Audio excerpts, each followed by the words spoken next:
Hello, I am Neil Peterson.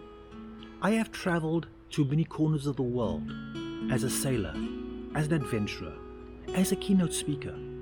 And in this journey, I have come to meet some incredible people.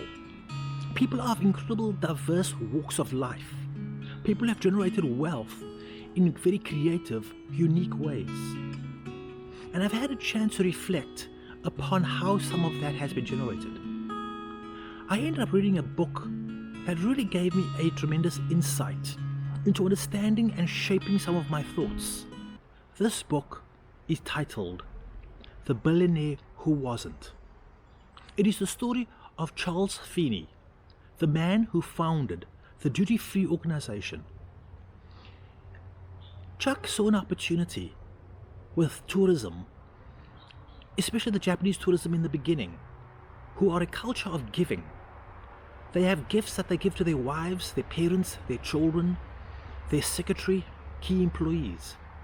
And they would make their trips to the United States via Hawaii. And on their way back, they would be so busy wanting to try and find those ideal little gifts, but had not enough time. So Chuck created this business of where he picked these folks up at the airport, bus them to a location where they could shop, and then delivered them to their hotel. But he took their bags of their shopping, packaged it, and delivered it to the plane, so they did not have to bother on their last whatever time they had on vacation to have to pack these things, delivered to them plane side, and so that when they got home it was all easy. He built an empire, a multi-billion-dollar empire doing this. But he asked himself the question, why? For what? Who's going to benefit? And he made a business decision, a decision to give everything away.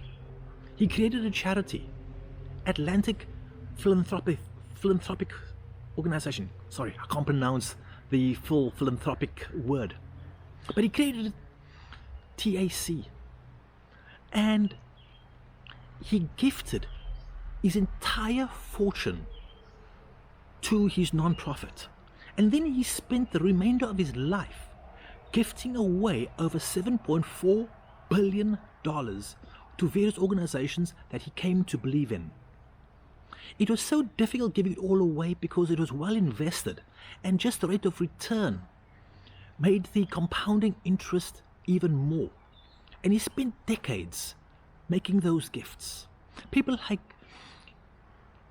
Bill Gates and Warren Buffett, they went to study from Charles, and they coined this phrase, giving whilst living. And that became the Billionaire Pledge. But Chuck did something very unique in the types of causes he supported. It was about picking up people, about making a huge impact in moving society forward.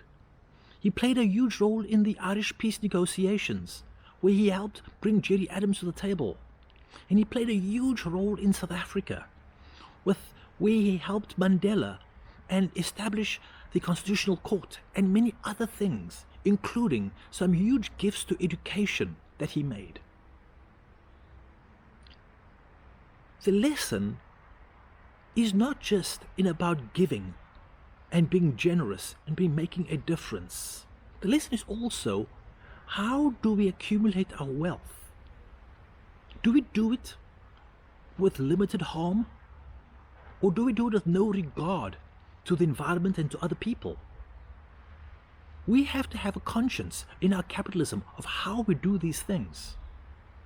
My mother had a huge impact on my life. My mother visited me regularly in the United States when she was alive. And one time I decided to fly her to the Caribbean. She had never seen the Caribbean, and to spend a few days on board our yacht.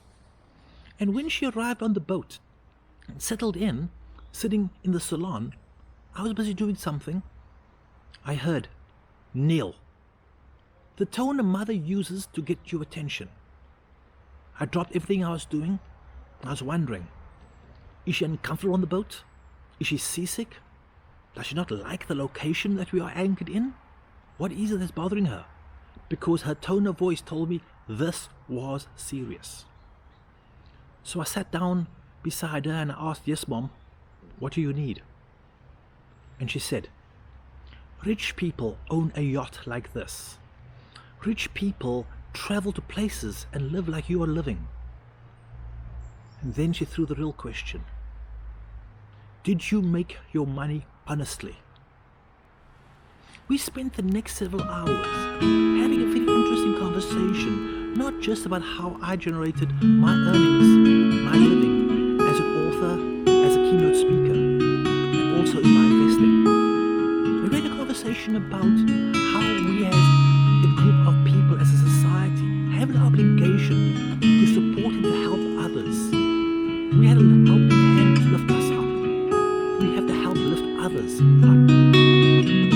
And as you and I move forward as consumers, as human beings, we have the choice every day to have an impact on our society. An impact by voting with our dollars. We choose where we spend our hard-earned money, who we spend it with or on, how we spend it in terms of items. We have to now really think about our environment and our social responsibility and our obligations to fellow human beings. As Chuck Feeney challenged the billionaires to give whilst they are living, I want to challenge you to finding a sustainable way of consuming, to think about what you buy and who sells it to you, who produces this, and what is the impact of that on our fellow human beings as well as on our environment. Let's become aware of how these things come together and what our role and our responsibility in all of this is. I also would like you to go and read The Billionaire Who Wasn't. It's a good book. It's captivating. It's insightful. And help hold others to a higher standard as we are going to hold ourselves now to a higher standard too. I've also included on our website, the neilpeterson.com website, a link to not just the book, but also to a documentary, mini documentary, on what Chuck's work and his impact was in South Africa. There are going to be many people who are going through a lot of things in this world, but let them always be honest, with integrity, do the right thing, and help others. Who have you helped today? In whose life have you made a difference today? Let's keep doing these things, and this is how we are going to build a better world, one action at a time. Now, if you like this video and some of the other components that we do, please subscribe to our YouTube channel. Please share this with other people on the different mediums.